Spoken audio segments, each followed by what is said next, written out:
नमस्कार दोस्तों, आज स्वागत है आपका एसवीजी एजुकेशन कटरा लक्ष्मी चौराहा प्रयागराज। फ्रेंड्स, आज मैं आपको एक नया टॉपिक एमएस ऑफिस का एक पार्ट, एक भाग या एक पैकेज कह सकते हैं जिसमें एमएस एक्सेल बहुत ही इम्पॉर्टेंट पार्ट होता है। आज मैं एमएस एक्सेल के बारे में स्टार्टिंग से आपको बताने जा रहा हूँ कि एमएस एक्सेल वास्तव में होता क्या है और क्यों इसको यूज किया जाता है और इसमें क्या क्या चीज़ें बेसिक होती हैं जो सामने आपको नज़र आएंगे।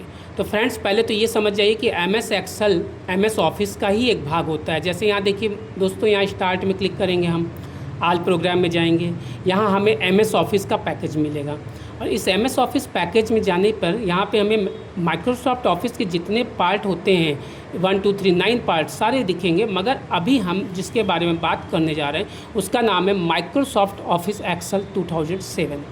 क्लिक कर दिया फ्रेंड्स। जैसे ही आपने इसको क्लिक किया, यहाँ पर उसका एक स्क्रीन खुल के आएगा। यही फ्रेंड्स एक्सेल की विंडो है। अब एक्सेल की विंडो जब आपके सामने खुलती है तो एक फ्रेंड्स बात समझ लीजिए कि एक्सेल में हम लोग डेटा एंट्री, फार्मूले वाले चार्ट्स या बहुत सारी फीडिंग वाले मैटर होते हैं जिसमें बहुत ढेर सारे 1000, 10,000, 20,000, 50,000 लोगों का डेटा या 50,000 से ज़्यादा या लाखों करोड़ों में डेटा टाइप करना होता है, भरना होता है या कैलकुलेशंस करना होता है या चार्ट बनाना होता है। ये सारे काम यहाँ पे आसानी से किए जा सकते हैं। अब ये आसान क्यों होता है तो इसका एक रीज़न मैं बता रहा हूँ। जैसे यहाँ पे देखिए, ये जो सीट दिख रही है इसे हम बोलते हैं स्प्रेड शीट। ये जो स्प्रेड शीट दिख रही है, ये इसमें लाइनिंग्स होती है। ये सीधी एक लाइन दिख रही है, इधर सीधी लाइन दिख रही है, इधर से भी लाइन दिख रही है। ये जितनी भी लाइनें हैं ये स्प्रेड शीट लाइन है और इस स्प्रेड शीट लाइन को ग्रिड लाइन भी बोलते हैं।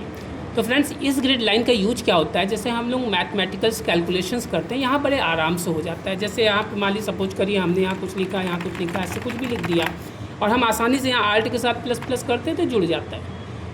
इस प्रकार से अगर हम यहाँ पे कर्सर रखते इक्वल टू लिखते, जैसे कॉपी में करते हैं, यहाँ मैटर लिया, माइनस किया, इतना घटाना है, लेकर के इंटर कर दिया, ये घट जाता है। जोड़ना होता है तो यहाँ पे कर्सर मतलब इक्वल टू लिया, ये लिया और इसके बाद हमने यहाँ से प्लस किया और ये दूसरा मैटर लिया और इंटर कर दिया, प्लस हो गया। अगर हमें गुणा करना होता है हम यहाँ पे इक्वल टू करते हैं और यहाँ पे इस मैटर को लेते हैं जिससे गुणा करना होता है। ये स्टार वाला साइन गुणे का होता है, लगा के यहाँ दूसरा मैटर लेके इंटर करते हैं, गुणा हो जाता है। अगर भाग करना होता है तो हम यहाँ पे स्टार्ट में जाते हैं, यहाँ पे ये क्या करते हैं, इक्वल टू का साइन लेते हैं, मैटर लेते हैं और ऑब्लिक लगाते हैं और ऑब्लिक लगाने के बाद दूसरे मैटर ले करके हम यहाँ पे इंटर करते हैं, ये भाग हो जाता है। यानी कहने का सेंस कि जो स्प्रेडशीट है यही टोटल आपका कैलकुलेटर का काम करता है। तो इसलिए एक्सेल का इम्पोर्टेंस एक अलग है। क्यों?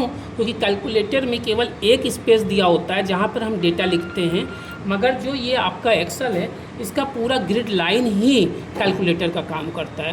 तो ये तो बहुत बेसिक बात हुई, आज मैं आपको बता रहा हूँ। अब इसमें थोड़ी सी एक चीज़ और बता दे रहा हूँ। जैसे ये खड़े में जाएंगे जितने भी डेटा तो ये कॉलम होगा, इधर से जाएंगे तो ये रो होगी, ये सिंगल वाला जो बॉक्स होगा ये सेल होगा और यहाँ बाय डिफ़ॉल्ट 3 सीट खुली होती है, सीट 1, सीट 2, सीट 3 और जिस एरिया में हम काम करते हैं उसे बुक कहते हैं। यहाँ बुक होता है। अब बुक का यहाँ साइन होता है, क्लिक करेंगे बुक 1 खुलती है। इसी तरह फाइल में जाके न्यू कर देंगे, बुक 2 खुल जाएगी। तो बुक्स भी अलग अलग आप खोल सकते हैं।